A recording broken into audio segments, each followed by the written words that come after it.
নমস্কার, স্কিল বাংলা চ্যানেলে আপনাদের সকলকে স্বাগত জানাই।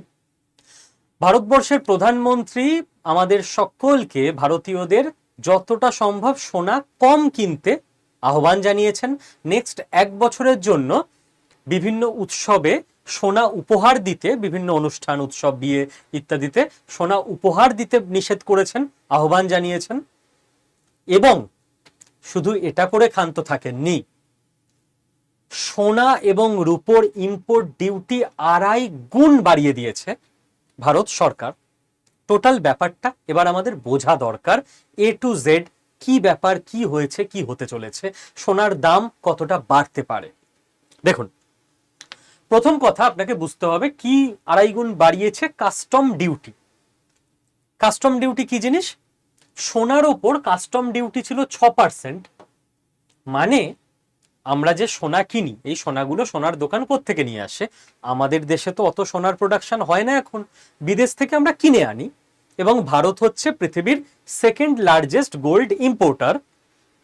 এই যে বিদেশ থেকে আমরা কিনে আনি, তার উপর তো একটা ট্যাক্স বসে, ওটাকে বলে কাস্টম ডিউটি। তো এতদিন কাস্টম ডিউটিটা ছিল 6%, ঠিক? এইবার তার মানে আপনি 100 টাকা সোনা কিনলে অ্যাকচুয়ালি আপনাকে দিতে হতো 106 টাকা। আপনাকে মানে যে ইম্পোর্টটা করছে তাকে। তো সে যদি বেশি টাকায় কেনে, অবশ্যই সে আপনার থেকে বেশি টাকাই আলটিমেটলি নেবে। এইটাকে বাড়িয়ে দেওয়া হয়েছে 15%। মানে এখন 100 টাকার সোনা কিনতে গেলে দিতে হবে 115 টাকা। রূপোর ওপরও ছিল 6%, বেড়ে হয়ে গেছে 15%। প্ল্যাটিনামের ওপর ছিল 6.4%, বেড়ে হয়ে গেছে 15.4%। বোঝা গেল? কাস্টম ডিউটি 6 থেকে 15 মানে ডিরেক্ট 2.5 গুণ করা হয়েছে। উদ্দেশ্য, এর ফলে কি হবে? সোনার দাম ইমিডিয়েট বাড়বে। সারা পৃথিবীতে সোনার দাম একই আছে, ভারত অ্যানাউন্স করছে বলে বাড়ছে না। এবং সোনার দাম কোনো দেশ কন্ট্রোল করে না, গোটা পৃথিবীতে একই থাকে। কিন্তু দেশ তো ওর ওপর ট্যাক্সটা লাগায়। এতদিন যে সোনাটা আপনি 106 টাকায় পেতেন, ইমিডিয়েটলি এটা হয়ে গেল 115 টাকা দাম। মানে দাম বেড়ে গেল। দাম বেড়ে গেলে কি হবে? মানুষ কম কিনবে, মানুষের কেনার ক্ষমতাই থাকবে না। সরকার চাইছেও সেটা মানুষ কম কিনুক, আহ্বানের মাধ্যমে বা দাম বাড়িয়ে দেওয়ার মাধ্যমে। প্রথম পয়েন্ট আশা করি ক্লিয়ার হয়েছে। সেকেন্ড পয়েন্টে চলে আসুন। এই যে কাস্টম ডিউটি, এর মধ্যে না দুটো পার্ট আছে, বিসিডি আর এআইডিসি। কি জিনিস? বিসিডি এতদিন ছিল 5% আর এআইডিসি ছিল 1%, দুটো মিলিয়ে হতো 6%। বিসিডি মানে হচ্ছে বেসিক কাস্টম ডিউটি, আর এআইডিসি মানে হচ্ছে এগ্রিকালচার ইনফ্রাস্ট্রাকচার ডেভেলপমেন্ট সেস। মানে মানে আপনি 100 টাকার সোনা কিনলে, মানে ইম্পোর্টার আপনি বলতে, 5 টাকা বিসিডি, বেসিক কাস্টম ডিউটি, যেটা সেন্ট্রাল গভর্নমেন্টের রাজকোষে চলে গেল। আর 1 টাকা এগ্রিকালচার ইনফ্রাস্ট্রাকচার ডেভেলপমেন্ট সেস, মানে 1 টাকা চলে যেত এগ্রিকালচার ডিপার্টমেন্টের বাজেটে। যে যারা সোনা কিনছে তাদের থেকে 1 টাকা করে নাও প্রত্যেক 100 টাকায়, সেটা দিয়ে এগ্রিকালচারের উন্নতি হবে আমাদের দেশে, কৃষি, সেচ, কৃষকদের ভর্তুকি এইসব দেওয়া হবে, তার ফান্ডটা আসতো এখান থেকে। এখন কি করে দেওয়া হয়েছে? এই 5টাকে বাড়িয়ে 10 করে দেওয়া হয়েছে, 5 বেড়েছে। 1টাকেও 5 বাড়িয়ে 6 করে দেওয়া হয়েছে। এখন 10 আর 6 যোগ করে টোটাল হয়ে গেছে, এটাকে 5 করা হয়েছে, সরি, 1 থেকে 5 হয়েছে, 4 বেড়েছে, 10 আর 5-এ টোটাল হয়ে গেছে 15। বোঝা গেল আগে কোন খাতে কত যেত, এখন কোন খাতে কত। থার্ড ব্যাপারে আসুন। এই যে যেটা নতুন হয়েছে না কাস্টম ডিউটি, 2024 সাল পর্যন্ত ভারতবর্ষে কাস্টম ডিউটি এটাই ছিল। আবার এখানে ফিরিয়ে দেওয়া হয়েছে, মাঝখানে 2 বছর খালি কমে এইটা করা হয়েছিল। স্যার কমিয়েছিল কেন তাহলে? তার কারণ হচ্ছে প্রচুর সোনা স্মাগলিং হতো। সোনার গায়ে তো আর কোনো কিছু লেখা থাকে না যে তার কাগজ হবে, কোনো কিছু সার্টিফিকেট আছে। সোনা যদি আপনার হাতে 20 গ্রাম চলে আসে, তবে আপনি 20 গ্রামের মালিক, গলিয়ে ফেলুন, অর্নামেন্টস তৈরি করে ফেলুন, হয়ে গেল। তো সোনা স্মাগলিংটা অনেক ইজি। সোনায় তো কোনো টাকার মতো সিরিজের নাম্বার দেওয়া নেই। তো বিভিন্ন ঘুর পথে বিদেশ থেকে ভারতবর্ষে বর্ডার এরিয়া দিয়ে, সমুদ্র দিয়ে, যেখান দিয়ে সম্ভব।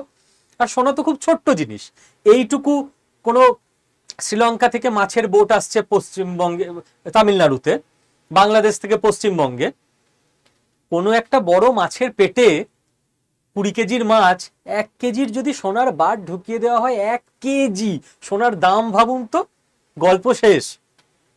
প্রত্যেকটা মাছের পেট কেটে কি অফিসাররা দাঁড়িয়ে আছে? যেখান দিয়ে নৌকা ঢুকছে প্রত্যেকটা মাছের পেট কেটে দেখবো মাছের পেটে কি ঢুকছে? তো এইভাবে সোনা স্মাগলিং হতো। স্মাগলিং হলে কি হতো? ট্যাক্সটা দিতে হলো না, কাস্টম ডিউটি।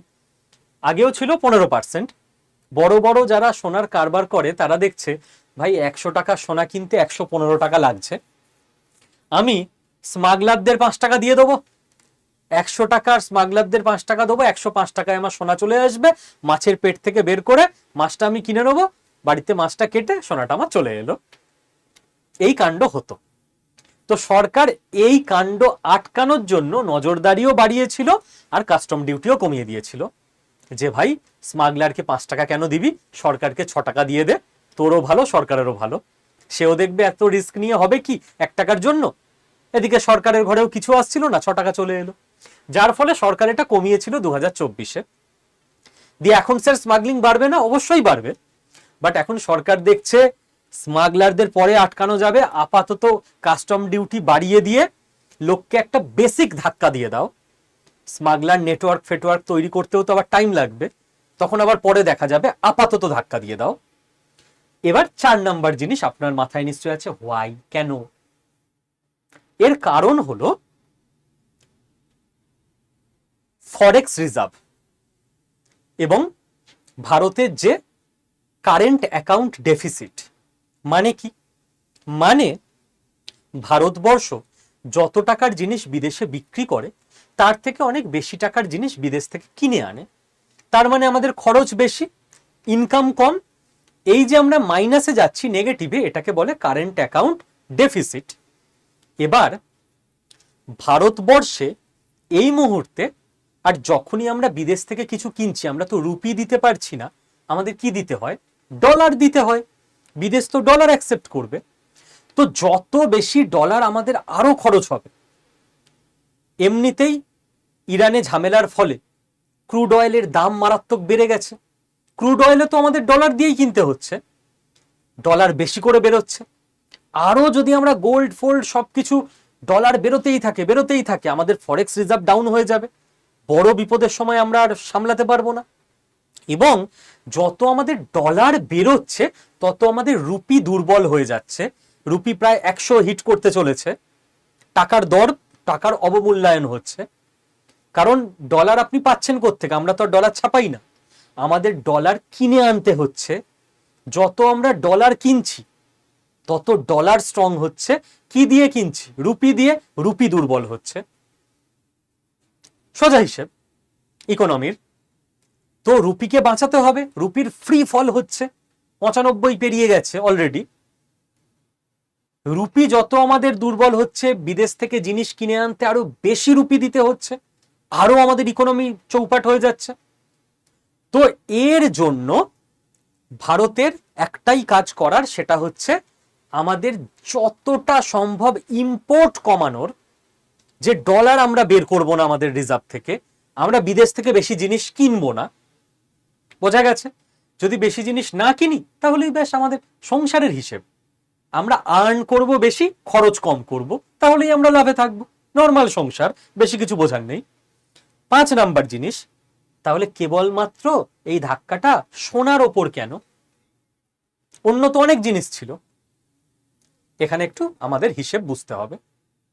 সেটা হচ্ছে, আমরা লাস্ট বছরের যদি হিসেব দেখি, ফাইন্যান্সিয়াল ইয়ারের, আমরা বিদেশ থেকে মোট 775 বিলিয়ন ডলারের জিনিস কিনেছিলাম। 775 বিলিয়ন ডলার। তার মধ্যে সারা পৃথিবীর গুচ্ছের জিনিস আছে, যা যা কিছু আমরা ইম্পোর্ট করি, ছোট থেকে শুরু করে বড়। বাট মেন টপ 4টে জিনিস কি কি জানেন? 775-এর মধ্যে 240 বিলিয়ন ডলার 4টে জিনিস দিয়ে আমরা কিনে ফেলেছি, আর বাকি হাজার হাজার জিনিস দিয়ে বাকিটা কিনেছি। তো এই 4টে জিনিস হচ্ছে টপ খরচ। টপ খরচটাকে আটকে দিতে পারলেই আমাদের লাভ হয়ে যাবে। হিসেব বোঝা গেল? সব প্রোডাক্টে অ্যাটাক করে লাভ নেই, টপ 4 খরচ থামিয়ে দাও, তাহলেই দেশ পজিটিভে চলে আসবে। 134.7 মানে $135 বিলিয়ন আমাদের খরচ হয়েছিল ক্রুড অয়েলে। আমরা ক্রুড অয়েল কম আনতে পারবো? আমাদের দেশ কি ইভিতে শিফট করেছে? পুরোপুরি করেনি তো। তো ক্রুড অয়েলের খরচ আমরা কমাবো কি করে? বরং আগের বছর $60 বলছি, $60 করে এক ব্যারেল তেলের দাম ছিল, এখন ওটা $110 হয়ে গেছে, ডবল হয়ে গেছে। আগের বছর আমাদের যেটা খরচ হয়েছে না ক্রুড অয়েলে, এটা ডবল হবে এবারে, $250 বিলিয়ন হবে। আমাদের তো আরো অবস্থা খারাপ হয়ে যাবে তাহলে আগের বারের থেকে। তো এখানে কিছু করার নেই যতক্ষণ না পুরো দেশ ইভিতে এবং সোলারে শিফট হচ্ছে, ইলেকট্রিকে। ভেজিটেবল অয়েল, ভোজ্য তেল, প্রধানমন্ত্রী দেখবেন 10% করে তেলের খরচ কমাতে বলেছে, তেল কম খেতে বলেছে। এটাকে আমরা কমাতে পারি। $20 বিলিয়ন খরচ ছিল, রাইট? $14.5 বিলিয়ন ফার্টিলাইজার, সার আনা বন্ধ করে দিলে আমাদের চলবে কি করে? তাও দেখবেন প্রধানমন্ত্রী বলেছে যেখানে ন্যাচারাল ফার্মিং সম্ভব ন্যাচারাল ফার্মিং করুন। আর $72 বিলিয়ন, যেটা সেকেন্ড খরচ আমাদের তেলের পরই, সেটা হচ্ছে সোনা। সার, খাবার তেল, ক্রুড অয়েল পুরোপুরি আমরা বন্ধ করতে পারবো না, বরং ক্রুড অয়েল তো আরো বাড়বে খরচ। একমাত্র সোনা এমন একটা জিনিস যেটা নন প্রোডাক্টিভ। আপনি বাকি আরো অনেক আমাদের ইম্পোর্ট হয়, কোনো মেশিন আসে, ওষুধ আসে, ওষুধ বন্ধ করে দিলে কি করে দেশ চলবে? মেশিন আনা বন্ধ করে দিলে আমাদের কলকারখানা কি করে চলবে? বাট সোনা এমন একটা জিনিস যেটা দিয়ে নতুন কোনো ইকোনমিক কর্মকাণ্ড হয় না, যেটা পুরো টাকাটাই আমরা এনে ফিক্স করে ফেলে দিলাম। এটা দিয়ে যে নতুন নতুন কিছু হবে অ্যাজ সাচ নয়, কিছু সোনার দোকানপত্র চলে ওইটুকুই, বাট এটা দিয়ে যে নতুন মেশিন স্থাপিত হলো, নতুন প্রোডাকশন হচ্ছে, এমনটা নয়। তো এইটাকে আমরা অ্যাটাক করতে পারি। ভারতবর্ষ যদি 50% গোল্ড ইউজেজ কমিয়ে দেয়, কেনা কমিয়ে দেয়, পারচেজ, এই 72টাই যদি 36 হয়ে যায়, $36 বিলিয়ন বাঁচলো। মানে আপনি ভাবতে পারেন $36 বিলিয়ন দিয়ে কি কি হতে পারে। এই জন্য গোল্ডের ওপর অ্যাটাক, যে ভাই 1 বছর গোল্ড কেনা কমাও যতক্ষণ না অবস্থা ঠিক হচ্ছে। বোঝাতে পারলাম? চলে আসুন পরের পয়েন্টে। এখন যেটা বলা হচ্ছে গোল্ড ইন্ডাস্ট্রির তরফ থেকে, এই যে এত সোনার দোকান, কারখানা, এখানে এত মানুষজন চাকরি করে, গোটা দেশের হিসেবে হয়তো খুবই কম, কিন্তু তাও নয় নয় করে তো অনেক লাখ লাখ মানুষ, এদের সংসারের কি হবে? এবং ভারতবাসীর সোনার প্রতি একটা ফ্যাসিনেশন অল টাইম আছে। সবাইকে আহ্বান করা হচ্ছে যে আপনারা সোনা রিসাইকেল করুন, তাহলে সোনার দোকানগুলোও চলবে, আবার আপনাদের কাজও মিটবে। মানে প্রচুর গোল্ড আছে আমাদের দেশের মানুষজনের কাছে যেগুলো হলমার্ক নয়। হলমার্ক তো আপনাকে করতেই হবে একদিন না একদিন। তো আপনার হয়তো ঠাকুমার গোল্ড আছে কারোর বাড়িতে 20 গ্রাম, ঠাকুমার একটা বড় সোনার হার আছে, ওইটাকে দোকানে নিয়ে গিয়ে রিসাইকেল করে মেয়ের জন্য বা বৌমার জন্য হয়তো 20 গ্রামটাকে রিসাইকেল করে যা গ্রাম হয় সঙ্গে কিছু দিয়ে বা না দিয়ে আপনি একটা নতুন মডেলের, পুরনো মডেলের সোনার হার কেউ পরে বেরোবেও না আজকাল আর, সেটাকে নতুন মডেলে করিয়ে দিন হলমার্ক করে। তো আপনার হলমার্কও হয়ে গেল, দেশকে সোনা কিনেও আনতে হলো না, মেয়ে বা যাকে গিফট করলেন সেও খুশি হয়ে গেল, নতুন মডেলের গয়নাও পেয়ে গেল, তো গয়নার অভাবও হলো না, সোনার দোকানগুলোও চলতে থাকলো। ওরা তো ওদের মজুরির ওপরই কাজ, ওদের বাইরে থেকে কিনে আনতে হলো না, তো ওদের খরচ নেই, যে হাটটাকে রিসাইকেল করে দিল তার মজুরি ওরা নিয়ে নেবে। তো এইভাবে দেশের সোনার ইকোনমিটা চলতে পারে। 7th পয়েন্ট যেটা আপনাকে বুঝতে হবে, যে আচ্ছা মোদিজি ব্যান লাগিয়ে দিল না কেন, যে সোনা কেনা ব্যান বলে দিলেই হয়ে যেত, মানুষকে আহ্বান কেন করছে? যদি ভারতবর্ষ অফিসিয়ালি ব্যান ঘোষণা করতো না, তাহলে পৃথিবীর অনেক জায়গার যে ট্রেডের নিয়ম আছে, রুলস রেগুলেশন, আমরা তার এগেনস্টে চলে যেতাম। তো আমাদের ওপর পৃথিবীর বিভিন্ন দেশ উল্টো অ্যাকশন নিয়ে নিতে পারত, এবং যারা ইনভেস্টার আছে তারা ভারত সরকারের এরকম তুগলকি সিদ্ধান্তে ভারতবর্ষে ইনভেস্ট করার জন্য ভবিষ্যতে পিছপা হয়ে যেত, যে না না না, এরা তো যে কোনো কিছু ব্যান ট্যান করে দেয় হঠাৎ করে, সেই জন্য আমরা আইন বাঁচানোর জন্য অফিসিয়াল কিছু করছি না, আমাদের মানুষদের আমরা আহ্বান করছি যে আপনারা একটু সচেতন হয়ে চেষ্টা করুন না। সারা পৃথিবীতে বলতে পারবে না এই তোমাদের মানুষরা সচেতন কেন হয়েছে, হতেই পারে দেশের স্বার্থে, বাট সরকার ব্যান লাগাতে পারে না। এবং স্যার ফরেক্স রিজার্ভ নিয়ে আমাদের কি চিন্তিত হওয়া উচিত? আমাদের কাছে তো পৃথিবীর 4th বা 5th লার্জেস্ট ফরেক্স রিজার্ভ আছে, তবু চিন্তিত হওয়া উচিত। কারণ 1991-তে আমরা সেই সময় দেখেছিলাম যখন দেশের কাছে ফরেক্স রিজার্ভ প্রায় শূন্য হয়ে গেছিল, আমাদের কাছে আর কোনো টাকা ছিল না। সেই সময়কার অর্থমন্ত্রী ডক্টর মনমোহন সিং অসাধারণ ব্যক্তিত্ব ছিলেন। তিনি দেশকে এলপিজি, লিবারালাইজেশন, প্রাইভেটাইজেশন, গ্লোবালাইজেশনের মাধ্যমে বাঁচিয়েছিলেন এবং বিশ্ব ব্যাংক থেকে, আইএমএফ থেকে আমাদের লোন নিতে হয়েছিল, গ্র্যান্ট নিতে হয়েছিল। তো সেই দুরবস্থা আমাদের দেশে কোনোভাবে আবার ফিরে আসুক, এটা তো আমরা কোনোভাবেই চাইবো না। তাই ফরেক্স রিজার্ভ যতই থাক আমাদের আরো বাঁচানোর চেষ্টা করতে হবে, এবং আমাদের চেষ্টা করতে হবে সবাই মিলে আমাদের দেশের ইকোনমিকে আরো মজবুত করা। ইকোনমি কি করে মজবুত হবে স্যার? আমরা যত বেশি এক্সপোর্ট করতে পারবো। স্যার আমি বাড়ির থেকে বসে আর কি এক্সপোর্ট করতে পারবো, আমি আর কি রপ্তানি করব? আপনি সার্ভিস এক্সপোর্ট করতে পারেন।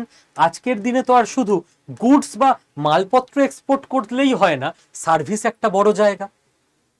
আপনি হয়তো অসাধারণ ডিজিটাল মার্কেটিং পারেন, তো আপনি সেটা আমেরিকার কোনো কোম্পানির জন্য বাড়িতে বসে ল্যাপটপ বা ডেস্কটপ নিয়ে করে দিন না, ওরা আপনাকে ডলারে পেমেন্ট করবে, আমাদের দেশে ডলার ঢুকবে, আপনার অ্যাকাউন্টে ডলার ট্রান্সফার হয়ে টাকাই ঢুকে যাবে। আপনি হয়তো সেলসে এক্সপার্ট, আপনি কোনো ইউকের কোম্পানির জন্য সেলসটা দেখে দিন না। আপনি হয়তো গ্রাফিক্সে এক্সপার্ট, আপনি কোনো সুইজারল্যান্ডের কোম্পানির গ্রাফিক্সের কাজগুলো বাড়িতে বসে করে দিন না। আপনি হয়তো রিসার্চ কন্টেন্টে এক্সপার্ট, আপনি আরবের কোনো কোম্পানির জন্য, কোনো ইনস্টিটিউটের জন্য রিসার্চ কন্টেন্টটা বাড়িতে বসে বানিয়ে দিন না। আর এগুলো আজকের দিনে একটু এআই শিখলে আর তারপর ডেলি চর্চা করলেই 6 থেকে 7 মাসের মধ্যে পারা যায় বাড়িতে বসে ওয়ার্ক ফ্রম হোমে পার্ট টাইম নিজের এক্সট্রা টাইমটাকে কাজে লাগিয়ে কাজ করা। আপনারও ইনকাম হয় আর দেশের ইকোনমিও মজবুত হয়। তো যদি মনে করেন যে এআই শিখবেন নিজের জন্য, দেশের জন্য, আগামীকাল থেকে শুরু হচ্ছে আমাদের online AI training program. Bangla ভাষায় শেখানো হবে, আপনি বাড়িতে বসে শিখতে পারবেন, কোনো চিন্তা নেই। এটা আমার পার্সোনাল টিমের ফোন নাম্বার, আমার টিমকে ফোন করে যাবতীয় যা কিছু জিজ্ঞাসা আছে জিজ্ঞেস করে নিয়ে ভর্তি হয়ে নিন। আপনাদের প্রত্যেককে যারা এই কোর্সে এনরোল করবেন তাদেরকে আইআইটি ম্যাড্রাসের সার্টিফিকেট দেওয়া হবে কোর্স কমপ্লিশনের পর, এবং হাতে ধরে পুরোটা অনলাইনে আপনাদের শিখিয়ে দেওয়া হবে। এটুকুই বলতে পারি, অল দ্য ভেরি বেস্ট। সুযোগের ব্যবস্থা করে দিয়েছি, সদ্ব্যবহার করার দায়িত্ব আপনার।